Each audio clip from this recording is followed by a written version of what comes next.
Bien, dans les entreprises avec les nouveaux paradigmes managériaux, la place qu'occupe la fonction RH, Oui. euh, là, puis vous me disiez dans votre courriel sur LinkedIn que c'est une question qui s'est posée dans les centaines d'entreprises que vous avez accompagnées.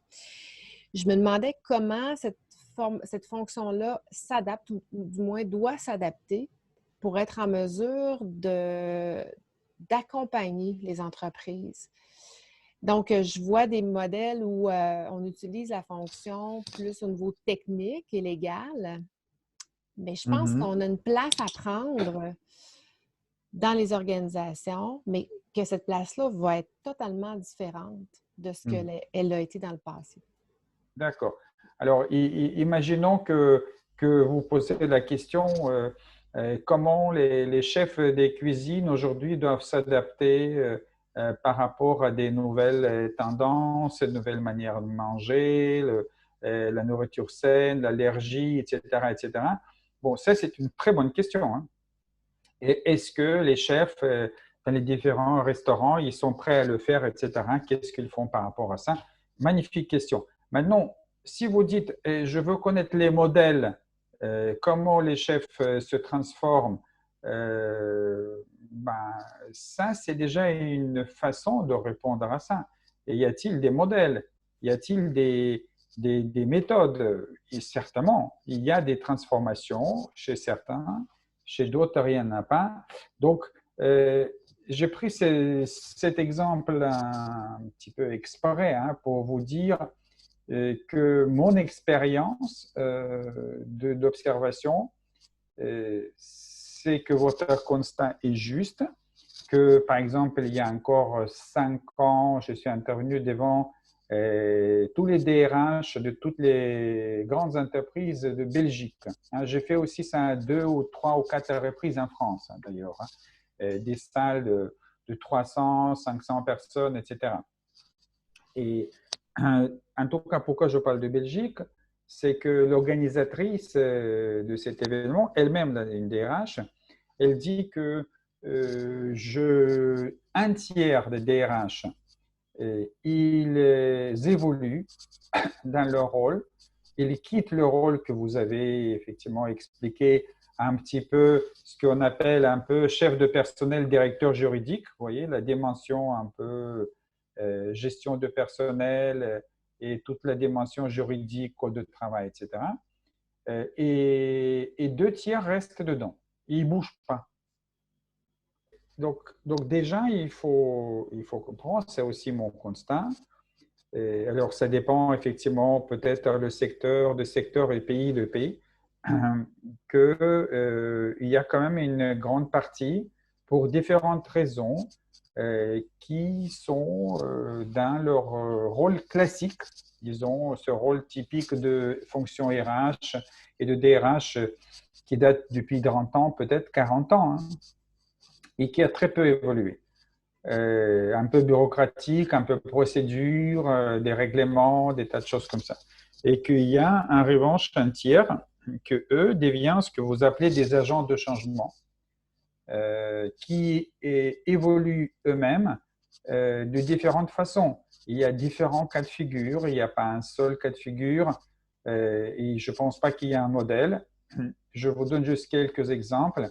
J'ai rencontré un certain nombre de DRH qui sont venus, vont demander un rendez-vous avec moi pour discuter parce que ils ont lu ce que j'ai à dire, ils m'ont écouté éventuellement dans les conférences, etc. Et ils ont dit, moi, je souhaite que notre entreprise se transforme et évolue vers l'entreprise qui est fondée non pas sur la subordination et le contrôle, mais plutôt sur la confiance, l'autocontrôle, la subsidiarité, etc. On peut appeler ça de différentes manières. Et j'ai envie d'être quelqu'un qui est un agent de changement. Donc, ça, c'est un rôle, disons, dans le continuum, hein, je parle, hein, extrêmement actif. Et on discute qu'est-ce qu'ils peuvent faire et comment ils peuvent assumer ce rôle-là, tout en sachant, évidemment, je leur dis très, très rapidement, très vite, qu'un DRH, jamais il peut transformer seul son organisation. Mhm. que sans qu'il y ait un PDG qui assume le rôle de leader de transformation, avec lui éventuellement comme étant son bras droit, voilà. Seul, il ne pourra pas parce qu'il n'a pas le mandat. Ce n'est pas son mandat. Mhm. Le Effectivement. mandat pour transformer l'organisation, c'est la décision du numéro un, ce n'est pas du DRH. Donc, ça, c'est un cas. J'aurais dit, on peut peut-être faire une typologie, si vous voulez, avec vous à un moment donné, de ce que j'ai vu, mais je prends le continuum. Hein, donc, c'est d'un côté, c'est un cas, j'aurais dit, très heureux. Hein, vous me suivez? Oui. Très heureux, dans lequel lui-même, il vient en premier. Et de l'autre côté, il amène même souvent le sujet dans l'entreprise. Je me rappelle, il y a peut-être un an, 2 ans, le DRH d'une très grande assurance qui me connaissait du sein d'entreprise précédente dans lequel ils se sont engagés dans construire l'entreprise libérée. Et puis, il est entré dans une autre assurance. Et là, il m'a dit, est-ce que moi, j'ai envie d'amener ma nouvelle entreprise, est-ce que tu es d'accord qu'on se rencontre avec le PDG, avec le directeur général, avec le président et moi et qu'on en discute? Donc, il a commencé à amener ses supérieurs, hein, on peut le dire, dans ce sujet-là.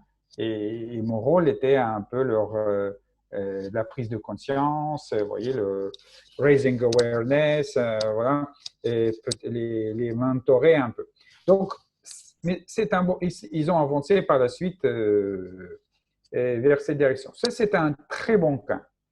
Maintenant, d'un côté, c'est très heureux. De l'autre côté, il y a aussi des RH et fonctions RH qui changent, mais ils n'étaient pas du tout à l'initiative. De l'autre côté, ils étaient presque contraints. Vous me suivez le mot? Oui, oui. C'est-à-dire, c'est le PDG ou le directeur général qui a dit, moi, je veux ça. Moi, je veux qu'on se transforme. On ne peut plus penser qu'on va atteindre nos objectifs, notre vision, nos ambitions, etc., en ayant un engagement aussi bas, en ayant autour de nous que des exécutants, que de charlots de temps modernes, etc., etc. Donc, voilà. Donc, il est venu, il est convaincu. Et puis après, naturellement, hein, assez souvent, puisque c'est les ressources humaines, donc il va aller voir le DRH et dire qu'est-ce que tu en penses. Et parfois, il voit zéro réaction, ou il va, oh, oui, c'est très bien, mais il sent que la personne ne veut pas bouger.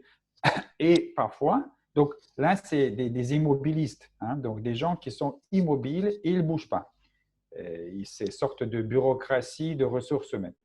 Mais il y a des cas où tu as des DRH qui disent je suis prêt à apprendre davantage, je suis prêt à comprendre, je suis prêt à étudier, à lire, voir effectivement comment on peut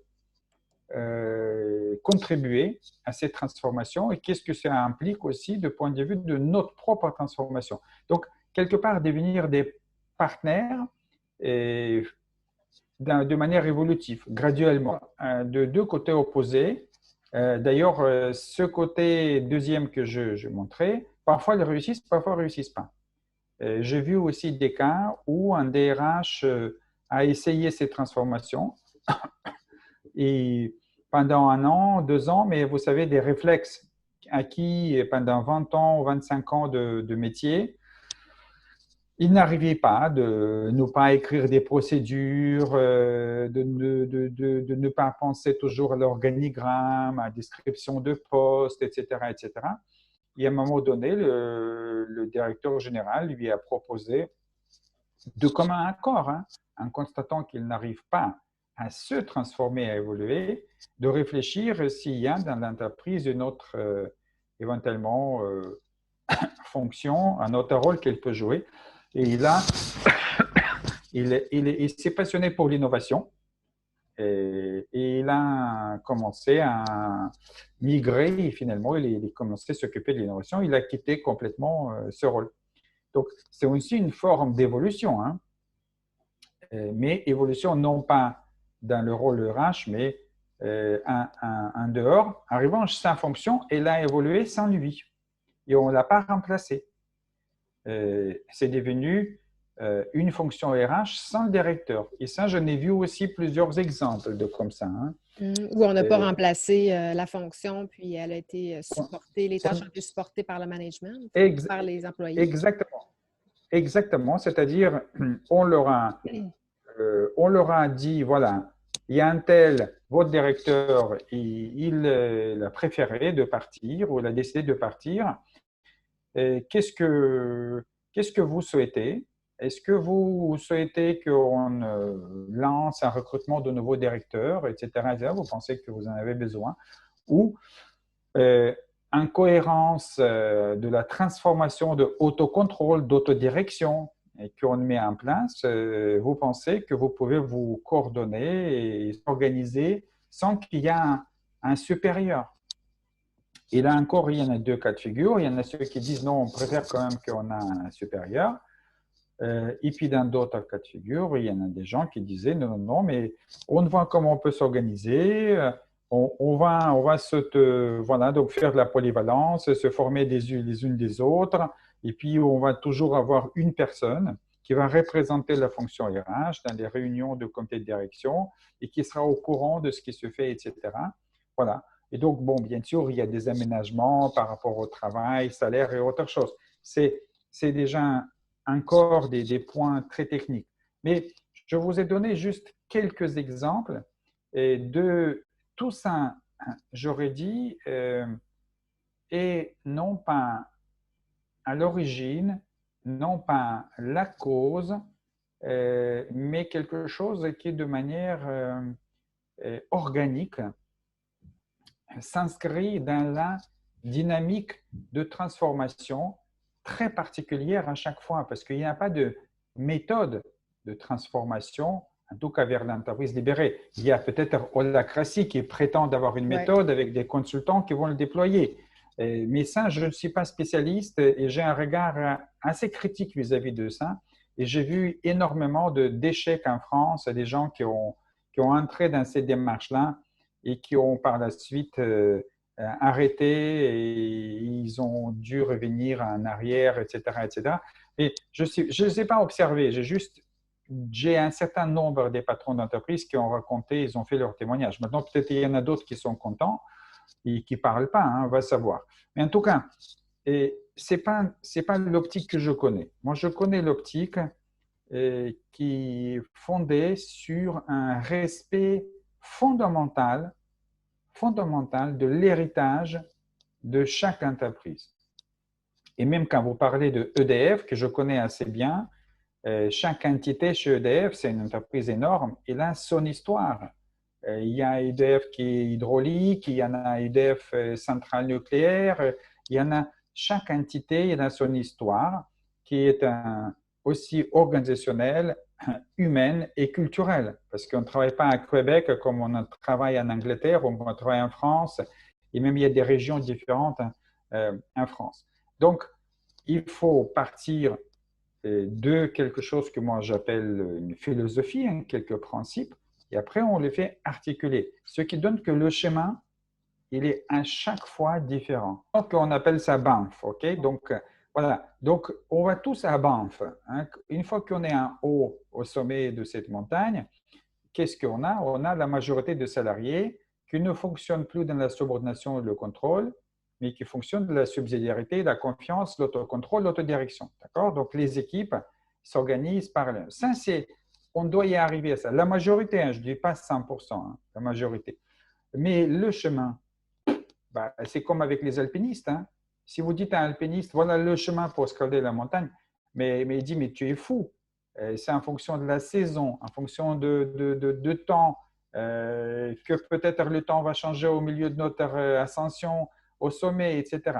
Donc, c'est exactement ce qui se passe. Et une partie de cette ascension, de ce chemin, c'est justement le rôle, l'adaptation du DRH et de la fonction RH.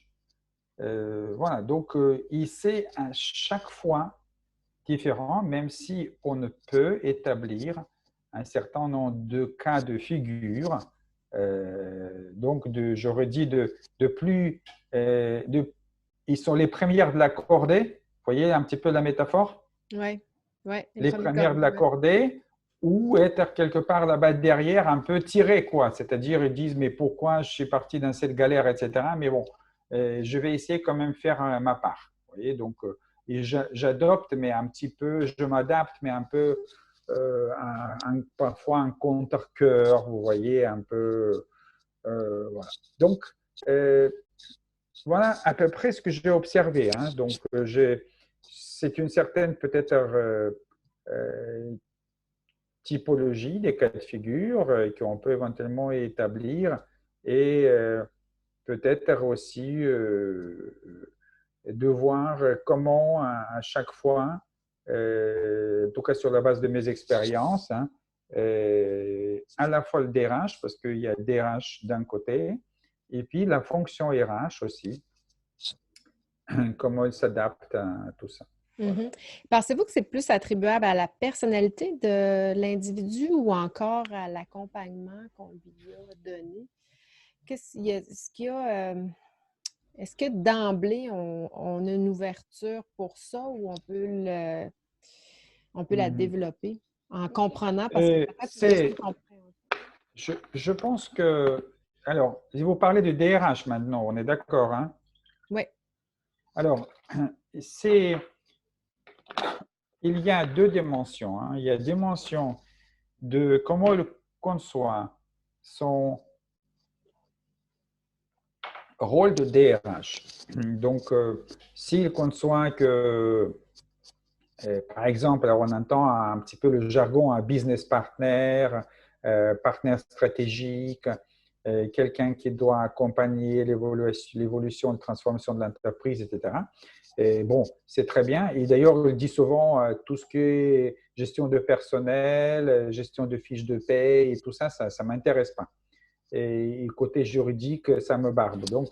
Euh, donc, il peut concevoir son rôle de cette façon-là. Donc, dans ce cas, c'est plus facile, évidemment, parce qu'il est prêt à être un business partner, un partenaire stratégique du PDG dans la façon dont l'entreprise se développe. En revanche, s'il dit ah non, non, non, moi, le DRH, c'est quelqu'un qui doit faire que l'entreprise respecte le code de travail, que tous les postes dans l'organigramme ils sont bien remplis, que les gens ils ont des compétences, il y a un programme de formation. C'est quelque part quelqu'un qui est très dans la procédure, j'aurais dit quasiment bureaucratie. Et donc, il y a les conceptions de rôle, il peut y avoir quelqu'un qui est entre les deux, hein, mais bon, c'est assez rare, c'est plutôt ça. En France, il y a beaucoup, beaucoup d'RH qui ont fait des études juridiques. Hein. Ouais. Ils n'ont pas fait des études de psychologie ou quelque chose qui est lié à sociologie, etc. Ils ont fait des études juridiques et ils occupent ce poste parce qu'ils sont bons pour interpréter le code de travail, vous voyez, et pour gérer des relations sociales, vous voyez, avec les syndicats. Et donc, ça, c'est côté comment on conçoit le rôle. Maintenant, la personne elle-même peut être aussi plus ou moins rigide, plus ou moins ouvert, plus ou moins souple. Donc, évidemment, même si vous avez parfois un DRH très traditionnel, classique, que j'appelle DRH chef de personnel, vous voyez, Ouais. mais c'est quelqu'un qui est curieux, quelqu'un qui est souple, quelqu'un qui va être surpris par ce qu'il entend. J'ai vu plusieurs DRH. J'ai peur, première fois que j'ai entendu notre PDG parler de cette transformation d'entreprise libérée, j'ai pensé qu'il a fumé quelque chose, quoi. J'ai pensé que il est parti dans un séminaire avec des hippies le week-end.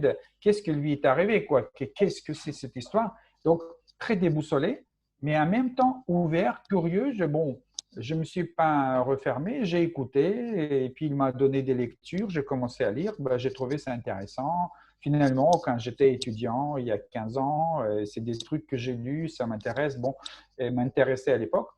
Bon, il est ouvert. Et donc, du coup, il est ouvert aussi au coaching. Vous comprenez? il est ouvert. Vous êtes avec moi, Vicky? Oui, je suis encore là, ouvert au coaching. Oui. Et parce que je vois que votre connexion est rouge, donc Ah oui, je me pose toujours la c'est question. préoccupant.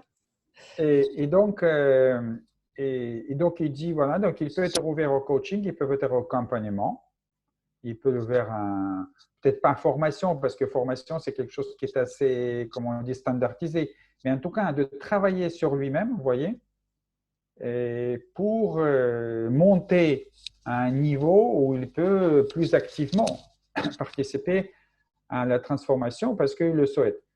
Mais peut être aussi quelqu'un qui est très rigide et qui va finalement répondre à cette invitation de DG, finalement un petit peu en se braquant, et à un moment donné, il va partir voir des chasseurs de tête et il va quitter l'entreprise parce que, dis-moi, faire ces trucs-là, ça ne m'intéresse pas. Voilà. Donc, oui, vous avez raison. Personnalité, ça peut être important. Mhm. Et le rôle. Oui, bien, ce que j'entends, c'est effectivement, ben, il y a sa provenance, hein, sa formation, comment on a été, comment on a cristallisé nos apprentissages, hein, parce que c'est nos schèmes de pensée, puis ben, et ça, je pense que la provenance, mais la personnalité peut aussi faire jouer en Alors, la faveur ou non de... personnalité, oui. La personnalité, oui. La formation, je suis plus sceptique. J'ai vu des gens issus des différentes formations. J'ai vu des ingénieurs qui sont devenus des DRH. J'ai vu plein des cas de figure. Je pense que c'est pas c'est pas un domaine, si vous voulez, c'est pas comme devenir un ingénieur nucléaire, vous voyez. Ouais. On peut apprendre ça. Et puis finalement, on s'entoure, si on est DRH, on s'entoure des spécialistes. On a quelqu'un qui s'occupe de la paie, on a quelqu'un qui s'occupe des, je sais pas, de formation. Il y a des personnes qui sont des techniciens. Et donc, lui, son rôle plutôt, c'est donner l'impulsion, c'est quoi la fonction RH et qu'est-ce qu'on fait dedans. Donc, la formation peut être importante, mais pour moi, ce n'est pas la clé. La clé, c'est comment il conçoit son rôle et quelle est sa personnalité. Est-ce qu'il est, comme on dit en anglais, coachable? Vous voyez le Ouais. terme? Ouais. Ou c'est quelqu'un qui est rigide, un peu enfermé dans son truc, dans sa conception, et il ne veut pas bouger. Donc, ça, c'est pour moi des deux dimensions qui sont importantes. Je comprends. Puis une fois qu'il est ouvert, puis qu'il est coachable et qu'il adhère, le plus grand défi que le DRH va rencontrer alors qu'ils entament là, avec la direction cette transformation-là, c'est lequel? Est-ce que c'est d'adapter son rôle, la résistance? Alors, je vais vous dire, c'est aussi une très très bonne question. Allez, il y a pas mal de défis, évidemment. Il n'y a pas qu'un seul défi, hein. Mais si on prend par rapport au rôle, c'est quand même, c'était une personne qui est très importante dans l'entreprise. Et le défi, c'est déjà de cette transformation au niveau de lui-même. Parce que la DRH, la direction de ressources humaines, c'est la direction, elle dirige. Elle dirige des recrutements, elle dirige des promotions, elle dirige des augmentations, elle dirige des négociations, elle dirige.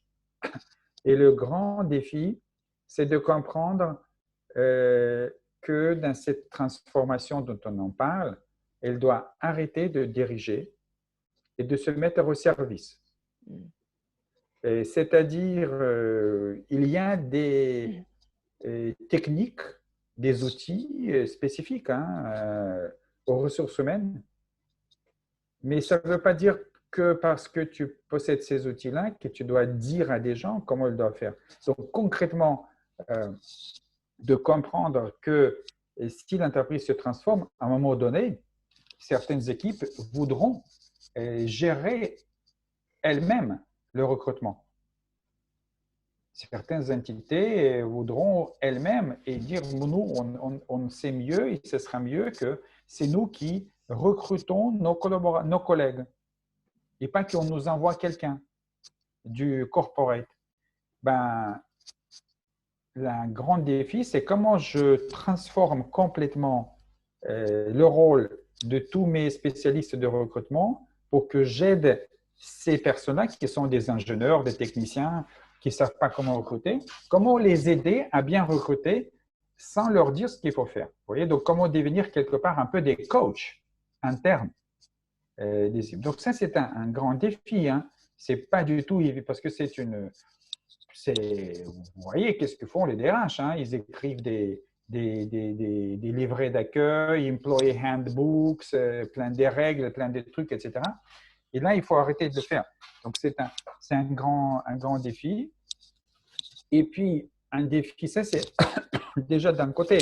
Mais de l'autre côté, il y en a un défi ultime, quelque part, c'est d'accepter que peut-être, in fine, la direction de ressources humaines peut disparaître. Mm-hmm. Et je connais des grandes entreprises dans lesquelles la direction de ressources humaines était ramenée à 2 personnes, le directeur et son assistant. Et vous prenez Michelin, ils avaient 100 corporate, 110 personnes, et ça s'est réduit à 15 personnes. Et il n'y avait pas de licenciement. Hein. Ils ont décidé par eux-mêmes que finalement leurs rôles sont inutiles, superflus, et qu'ils peuvent contribuer beaucoup mieux en faisant des choses différentes ou autre chose. Pour vous donner juste un exemple, beaucoup des gens de RH se sont formés en coaching, vous comprenez, Ouais. devenus des coachs certifiés, et ils ont commencé davantage de travailler avec les managers, avec les dirigeants des différentes entités pour les aider de devenir des leaders, ce qu'on appelle servant leaders, vous voyez, les leaders serviteurs, hein, c'est le terme de Robert Greenleaf. Donc, des choses dont il y avait un grand besoin à ce moment de l'entreprise, et plus d'écrire et éditer des règles, des procédures, des règlements et des trucs comme ça, voilà. Donc, il y a des défis allant disons, des légers et moyens jusqu'à des défis quand la transformation avance. Attention, hein, parce que RH ne peut pas courir avant la transformation de l'entreprise. Elle l'accompagne. Mm-hmm. Mais ils ne peuvent pas rester en arrière non plus. L'entreprise ne peut pas avancer vers l'autodirection et RH continue à dire « Ah non, mais vous ne pouvez pas recruter, là c'est nous, hein, c'est le central, quoi, c'est corporate. Hein. Non, mais attendez, pour la prime, c'est nous qui faisons des barèmes, des fourchettes, les machins, les trucs. Donc les gens ne vont pas comprendre. Ils vont dire « Mais attendez, on peut négocier, on peut signer des contrats, on peut acheter, on peut faire plein de choses par nous-mêmes, mais il y a un truc qu'on n'a pas le droit. Et pourquoi? Parce qu'on a un RH un peu autoritaire qui est resté très en arrière. Donc, vous voyez, ils doivent accompagner, mais pas aller non plus trop en avance, parce qu'ils vont surprendre dans ce cas les équipes qui ne sont pas prêtes. Et ils ne peuvent pas dire « Ah ben maintenant, on arrête de recrutez vous-même ». Mais on ne sait pas encore fonctionner nous-mêmes. Donc, on ne sait pas même encore d'organiser notre planning, etc. C'est trop tôt pour nous, vous voyez. Donc, il y a une sorte de synergie. C'est une cordée. C'est pour ça que j'utilisais ce terme, une cordée. Cette cordée avance dans l'ascension de la montagne. RH est dedans. RH ne doit pas être le boulet. Quelqu'un qui est en arrière, qui empêche d'avancer, mais il ne peut pas se retrouver aussi devant à aller trop vite quand les gens ne sont pas encore prêts à aller avec cette vitesse. Donc, voilà. Donc, c'est un rôle voilà, très intéressant et très, très, très important dans la transformation. Mm-hmm. C'est vraiment intéressant. Puis il y a des choses que vous dites, les mots sont puissants, là, d'accepter ou d'être ouvert à ne plus diriger, mais d'être au service d'eux. Je pense que c'est là, moi, que je vois le danger d'accepter d'être au service d'eux. Parce que ce que je vois des directions des ressources humaines, c'est qu'ils veulent diriger. Alors, Bah oui, bah c'est oui, exactement, bah oui. vous confirmez ça là, dans la dernière heure, mais Mm. je pense que aujourd'hui, ça fonctionne encore, mais est-ce que ça va fonctionner encore dans 10 ans? Ben, ça fonctionne. Je ne sais pas qu'est-ce que vous appelez fonctionne, c'est-à-dire Et je ne Ben, sais pas si, si une direction des ressources humaines, il peut dire qu'elle fonctionne, si le taux d'engagement de salariés, là, le taux d'engagement moyen des salariés en France, il est de 6%. ah oui. Et au Canada, je crois, selon Gallup, vous êtes, je crois, à 20 ou 22, mais c'est quand même une minorité, hein. Pour moi, c'est un échec monumental. Mais cet échec monumental, il n'est pas imputable uniquement à la direction des ressources humaines. On dit dans certaines entreprises traditionnelles, le PDG il dit étant l'engagement, employee engagement, l'engagement, tout ça, tu t'occupes, c'est ton problème. Et si ça ne marche pas, c'est toi qui as failli. Non, non, c'est responsabilité, il est collectif. Il a commencé par le PDG. Mais n'empêche, on ne peut pas dire que les DRH fonctionnent. Ils fonctionnent, c'est comme, vous savez, une voiture qui avance 50 km/h et pollue beaucoup. On peut dire, oui, elle avance, quoi. Mais à côté, vous avez une voiture électrique qui avance à 120 km/h et qui ne pollue pas. Ben, c'est un peu mieux, quoi. Vous voyez? Donc, je trouve que tout simplement, ils ne se comparent pas, hein. Beaucoup de directions de ressources comme de DRH, ils ne se comparent pas à ce qu'ils pouvaient être. Ils vivent dans un monde ancien, quoi. Donc, voilà. Ça, c'est mon avis, hein. Ben, c'est là où je pense que la formation doit évoluer également pour Bien on, sûr, bien sûr, qu'on fasse bien sûr. réfléchir. Je pense elle est tributaire des résultats d'aujourd'hui. Là. C'est une formation qui est encore très, très axée sur. On Oui, parle encore de Taylor, on parle encore de négociations syndicales. C'est très. Je pense qu'on n'est plus là. Il faut vraiment oui, penser à bien une sûr, nouvelle bien ère. sûr. Ouais.